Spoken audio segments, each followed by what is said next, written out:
Welcome to our channel safety Gyan course. आपका एक बार फिर से स्वागत है।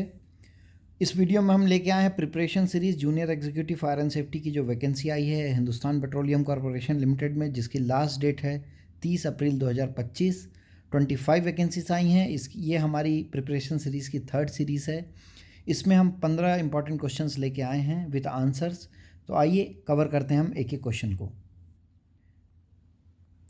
सबसे पहला क्वेश्चन है, dash is known as last line of defence.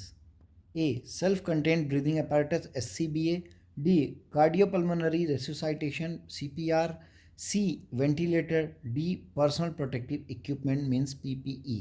देखिए, लास्ट लाइन ऑफ डिफेंस जब आता है तो ये safety hierarchy of safety control की हम बात कर रहे हैं। तो यहाँ जो लास्ट में आता है PPE, तो इसका आंसर है D personal protective equipment PPE। चलते हैं अपने सेकेंड क्वेश्चन के ऊपर। What is the term used to describe the process of evaluating the severity and probability of risk? देखिए, प्रोसेस को क्या बोलते हैं, जो टर्म है जो सीवियरिटी और प्रोबेबिलिटी रिस्क निकालने के, उसको क्या बोलते हैं? A risk assessment, B probability estimation, C hazard identification, D incident investigation. देखिए, जो ऑप्शंस दिए गए हैं इसमें से सही आंसर है ए रिस्क असेसमेंट, क्योंकि बी प्रोबेबिलिटी एस्टिमेशन करके कोई टर्म नहीं है HSC में। हजार्ड आइडेंटिफिकेशन में हम हजार्ड आइडेंटिफाई करते हैं, इंसिडेंट इन्वेस्टिगेशन में हम इंसिडेंट के इन्वेस्टिगेट करते हैं। लेकिन यहाँ जो हमने बात किया था कि सीवियरिटी इवैल्यूएट करना है आपको, सीवियरिटी और प्रोबेबिलिटी को, तो उसको हम बोलते हैं रिस्क असेसमेंट। बढ़ते हैं अपने थर्ड क्वेश्चन के ऊपर।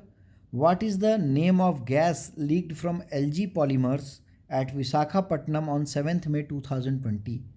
7 मई 2020 LG पॉलीमर जो इंडस्ट्री थी वहाँ विशाखापट्टनम में, वहाँ से एक गैस लीक हुई थी।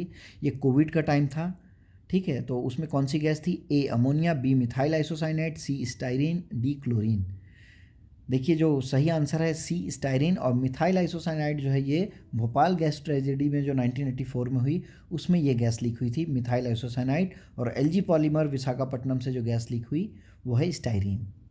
बढ़ते हैं अपने नेक्स्ट क्वेश्चन के ऊपर। Question number 4, which Indian standard मतलब IS standard is use for analysis of accident.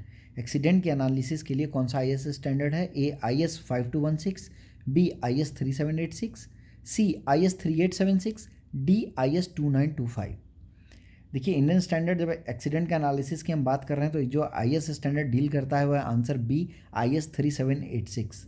सभी सेफ्टी प्रोफेशनल को ये IS स्टैंडर्ड जरूर पढ़ना चाहिए। इसमें एक्सीडेंट के एनालिसिस और जो मैन डेज लॉस्ट है, वो सीवियरिटी रेट, फ्रीक्वेंसी रेट का कैलकुलेशन, वो सारा कुछ उसमें दिया हुआ है।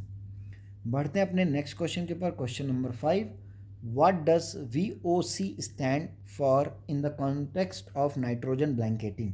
नाइट्रोजन ब्लैंकेटिंग मतलब नाइट्रोजन पर्जिंग जो करते हैं टैंक में, उसमें VOC जो टर्म आता है इस कॉन्टेक्स्ट में क्या है? A volatile oxygen compound, B volatile organic compound, C ventilation of oxygen, D viscosity of organic chemicals.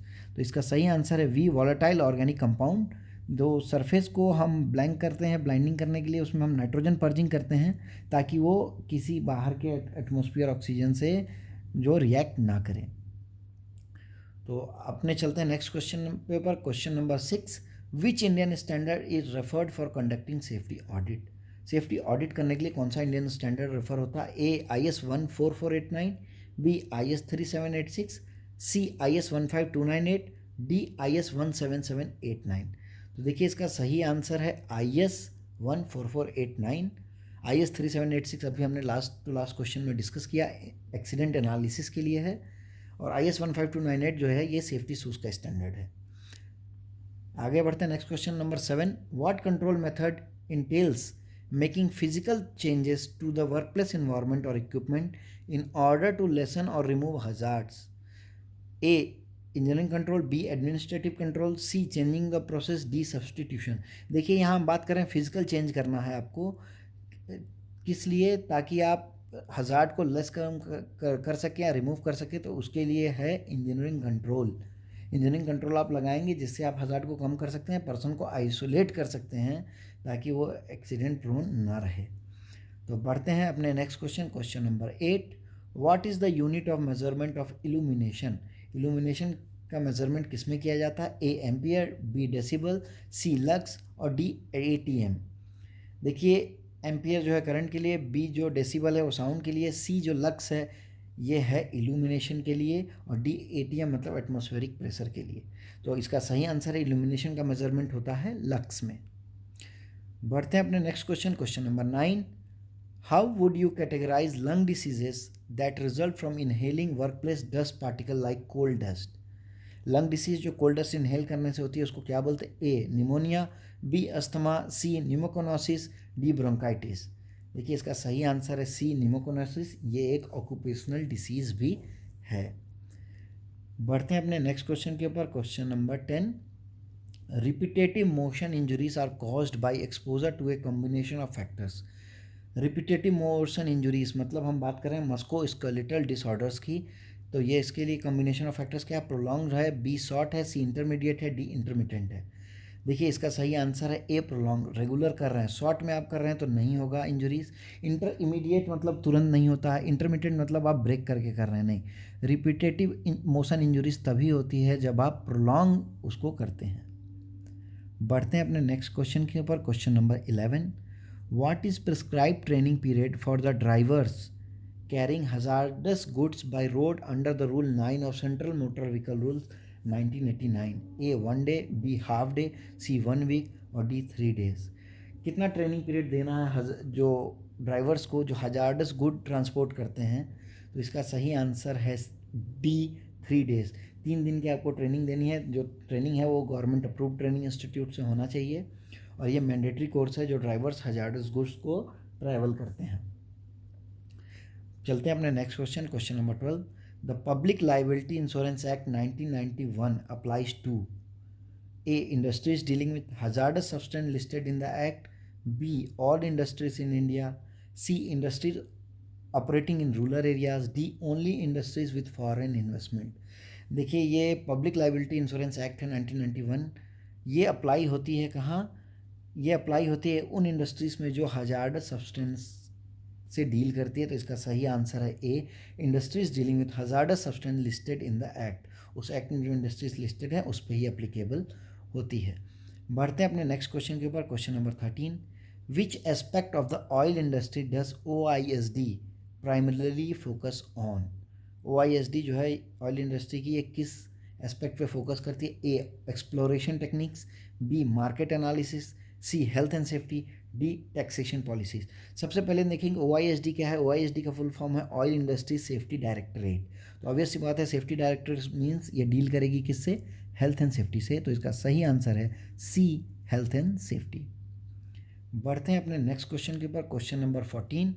Display of emergency information panel is a mandatory on the vehicle carrying hazardous goods under A. Factories Act, B. Motor Transport Workers Act, C. Central Motor Vehicle Act, D. Air Act। देखिए इसका सही answer है C central motor vehicle act. जो भी hazardous goods गाड़ियाँ travel करती हैं, आप पेट्रोल का ले लीजिए, डीजल का ले लीजिए, उनके जो टैंकर्स रहते हैं उसमें एक इमरजेंसी इंफॉर्मेशन पैनल बना रहता है। उसको इन्फॉर्मेशन आपको मैंडेटरी देना है, वो जो कवर होता है वो सेंट्रल मोटर व्हीकल एक्ट के अंडर में गवर्न है। बढ़ते हैं अपने इस सेशन के लास्ट क्वेश्चन पे, question number 15। Chemical reaction in which heat is absorbed is called as.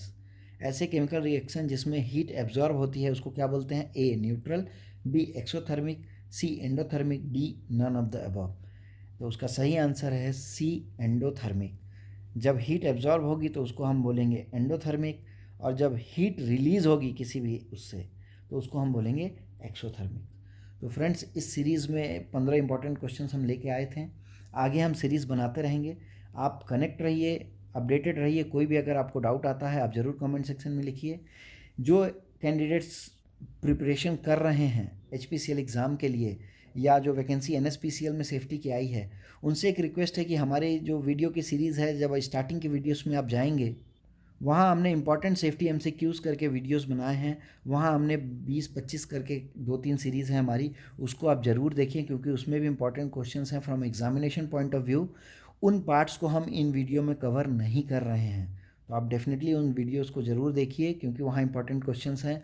वो सारे क्वेश्चंस किसी ना किसी पब्लिक सेक्टर के सेफ्टी के एग्ज़ाम में या फायर के एग्ज़ाम में आए हुए हैं। तो फ्रेंड्स हमसे जुड़े रहिए, हमारे चैनल को लाइक करिए, शेयर करिए एंड ज़रूर सब्सक्राइब करिए। अगर आपको हमारा कंटेंट अच्छा लग रहा है तो ज़रूर हमें बताइए, आपको किसी पर्टिकुलर टॉपिक के ऊपर इन्फॉर्मेशन चाहिए तो भी आप कमेंट सेक्शन में वो लिख सकते हैं। Thank you and stay safe.